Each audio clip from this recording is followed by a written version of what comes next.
नाना साहब पेशवा। नाना साहब भारतीय स्वतंत्रता के प्रथम संग्राम के शिल्पकार थे जो 1857 में हुआ था।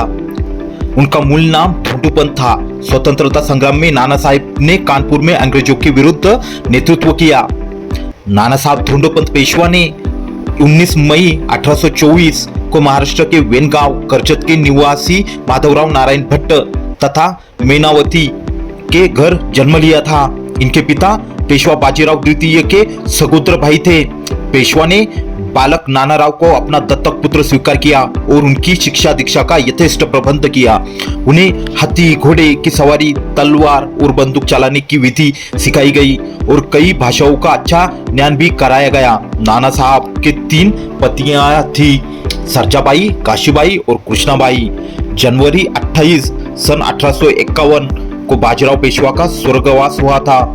नानाराव ने बड़ी शान के साथ पेशवा का अंतिम संस्कार किया। दिवंगत पेशवा के उत्तराधिकारी का प्रश्न उठा। कंपनी के शासन ने बिठूर स्थित कमिश्नर को यह आदेश दिया कि यह नानाराव का यह सूचना दे कि शासन ने उन्हें केवल पेशवाई धन संपत्ति का ही उत्तराधिकारी माना है, न कि पेशवा की उपाधि का या उससे संलग्न राजनैतिक और व्यक्तिगत सुविधाओं का। पेशवा की गद्दी प्राप्त करने के संबंध में वह कोई समारोह या प्रदर्शन न करे, परंतु महत्वाकांक्षी नाना राव ने सारी संपत्ति को अपने हाथ में लेकर पेशवा के शस्त्रागार पर भी अधिकार कर लिया। थोड़े ही दिनों में नाना राव ने पेशवा की सभी उपाधियों को धारण कर लिया।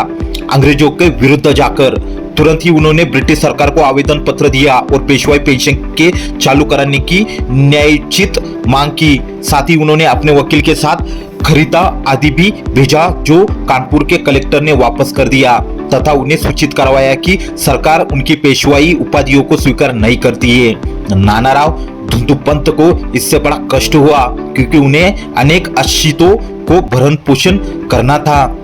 नाना साहब ने पेंशन पाने के लिए लॉर्ड डलहौजी से लिखापढ़ी की, किंतु जब उसने भी इनकार कर दिया तो उन्होंने आजिमुल्ला खां को अपना वकील नियुक्त कर दिया, विक्टोरिया के पास भेजा। आजिमुल्ला ने अनेक प्रयत्न किए पर असफल रहे। लौटते समय उन्होंने फ्रांस, इटली तथा रूस आदि की यात्रा की। वापस आकर आजिमुल्ला ने नाना साहब को अपनी विफलता, अंग्रेजों की वास्तविक परिस्थिति तथा यूरोप के स्वाधीनता आंदोलन का ज्ञान करवाया। नानाराव धुंडूपंत को अंग्रेज सरकार के रूप से बड़ा कष्ट हुआ।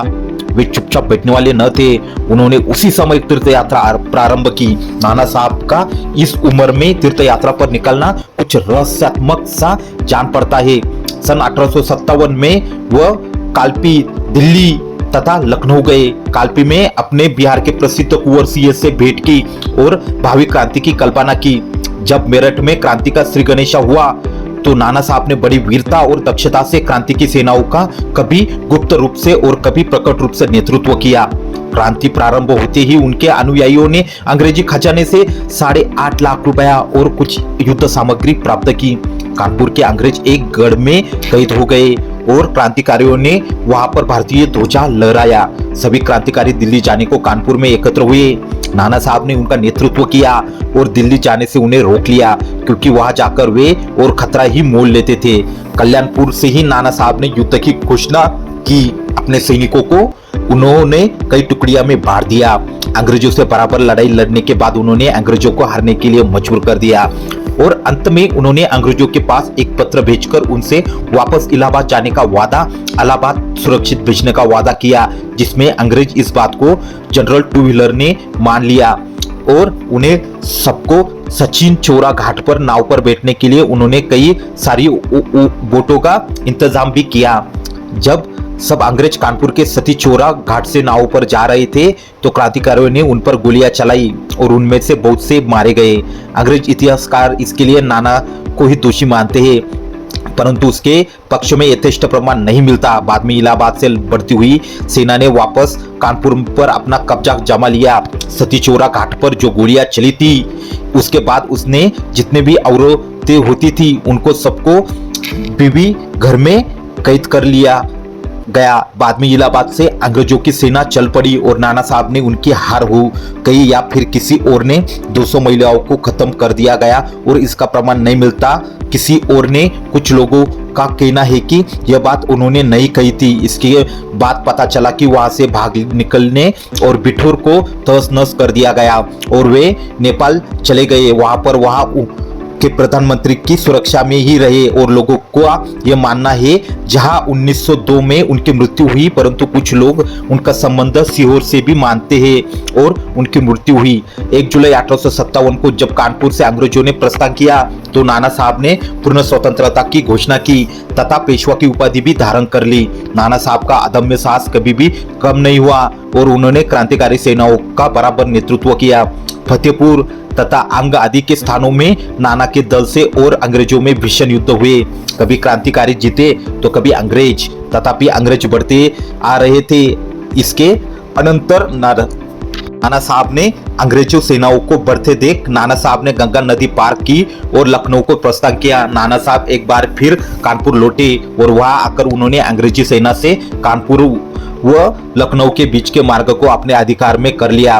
तो नाना साहब अवध छोड़कर रोहिलखंड की ओर चले गए। रोहिलखंड पहुंचकर उन्होंने खान बहादुर खान को अपना सहयोग दिया।